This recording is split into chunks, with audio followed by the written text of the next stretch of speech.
नए चयनित युवा अधिकारियों से मैं कुछ कहना चाहता हूँ। उनसे मेरी अपील है कि पूरा देश और समाज आपके ऊपर आंखें लगाए रखेगा। ऐसे में मैं कोई नई बात आपको नहीं बताने जा रहा, पर उन बातों का समर्थन करना चाहूँगा जो बातें बुजुर्गों ने अपने अनुभव से सिद्ध की हैं। आपके हाथ में ऐसी क्षमता रहेगी कि आप सदैव बुद्ध के बहुजन हिताय बहुजन सुखाय सूत्र वाक्य का सीधा पालन करा सकते हैं। पे बैक टू फैमिली, पे बैक टू सोसाइटी, पे बैक टू कंट्री, पे बैक टू ह्यूमैनिटी, इसी सिद्धांत का आधुनिक रूप है। आपसे पीड़ितों, गरीबों और कमज़ोर वर्ग के लोगों को बहुत उम्मीदें होंगी। रिश्तेदारों और दोस्तों को भी बहुत उम्मीदें होंगी। आपका सम्मानजनक रुख और सहयोगात्मक तरीका उनके लिए बहुत संतोषजनक होगा। लेकिन जिन्हें आप बिल्कुल नहीं जानते, उन्हें न्याय देना ही जन विश्वास पैदा करता है। जानने वालों को तो सभी न्याय दे सकते हैं। कई बार आपकी थकान, चिढ़न, क्रोध आपको पलायनवाद की तरफ खींचेंगे, परंतु ऐसे में सम्राट अशोक की बात ध्यान रखना। दो शब्द हैं, वाक संयम और आत्म परीक्षण। वाक संयम और आत्म परीक्षण आपको उत्साहित करेंगे, ऊर्जावान बनाएंगे। राजनेता, उच्च अधिकारी, न्यायालय, मीडिया द्वारा आपको बहुत से बिंदुओं पर मार्गदर्शन किया जाएगा और कभी कभी आपको लगेगा कि वह मार्गदर्शन और बेहतर हो सकता था, परंतु हम लोकतंत्र में रहते हैं।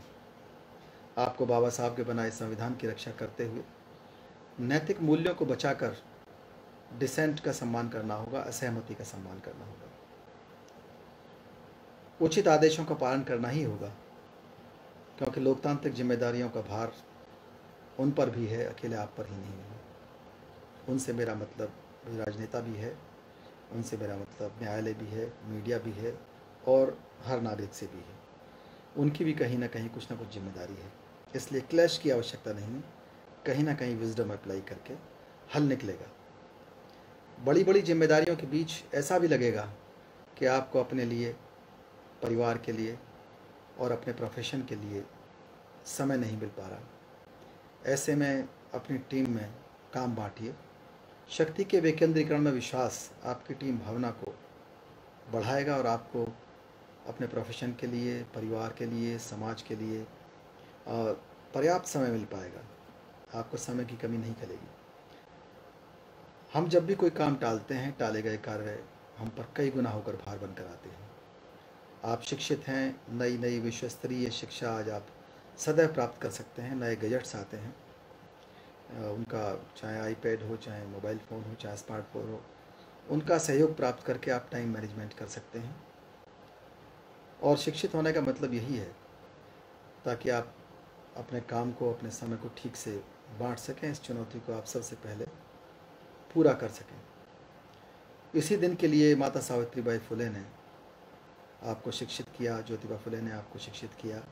जो कमज़ोर से कमज़ोर लोग हैं, अछूत हैं, चाहे सबसे गरीब हैं, महिलाएं हैं, बच्चियां हैं, उनको शिक्षित किया इसीलिए कि उन्हीं का एक दिन कल्याण हो पाए और सभी का कल्याण हो। कई बार आपको लगेगा कि सम्राट अशोक, डॉक्टर अम्बेडकर के सिद्धांतों पर चलना, बुद्ध के सिद्धांतों पर चलना, ज्योतिबा फुले के सिद्धांतों पर चलना, मोटिवेशनल जो थिंकर्स हैं इंटरनेशनल स्टैंडर्ड के, उनके सिद्धांतों पर चलने में काफ़ी आपको दिक्कतें महसूस हो रही हैं।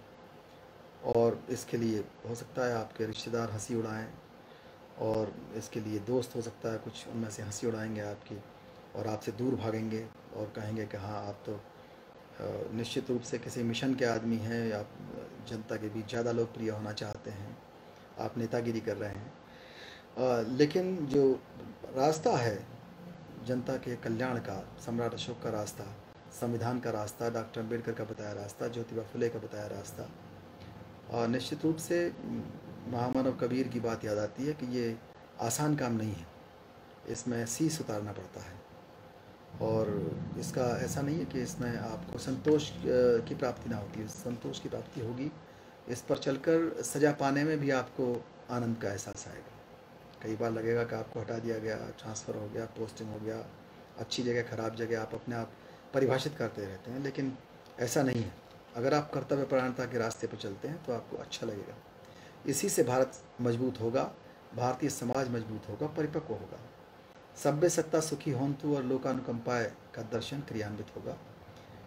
इस देश में बहुत से वाद और विवाद जैसे सांप्रदायवाद, सांप्रदायिकतावाद, जातिवाद, पुरुष प्रधानता आदि अड़चन बनकर आएंगे।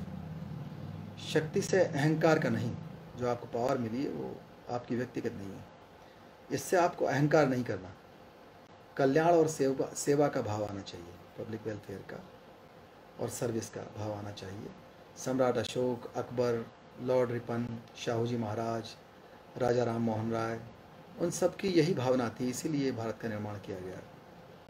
भारतीय संविधान राष्ट्रीय एकता, लोकतंत्र, शांति, नैतिकता और कमज़ोर वर्गों के कल्याण जैसे मूल्य आपको सदैव राह दिखाएंगे, आपकी थकान उतारेंगे और ऐसा आनंद देंगे जो आपके जीवन को भी सुखी और सफल और संपन्न बनाएगा। तब मित्र ही नहीं, शत्रु भी आप पर गर्व करेंगे। और अधिक मेहनत, और अधिक अच्छाई, और अधिक लगन, और अधिक त्याग आपको संघर्षशील रखेगा, और यही संघर्ष इतिहास बनाता है। आराम का जिक्र, खाने पीने का जिक्र, इन सब का जिक्र किसी इतिहास की पुस्तक में नहीं होता। अप्स एंड डाउन्स का होता है। सफलता महत्वपूर्ण नहीं है, उससे भी महत्वपूर्ण है मुख्य उद्देश्य के लिए जो आपका टारगेट है और जनहित, उसके लिए आप कितना संघर्ष करते हैं, वो महत्वपूर्ण है और वही आपको प्रतिष्ठा दिलाएगा, वही आपकी पहचान बनाएगा। धन्यवाद। नेशनल दस्तक की आपसे गुजारिश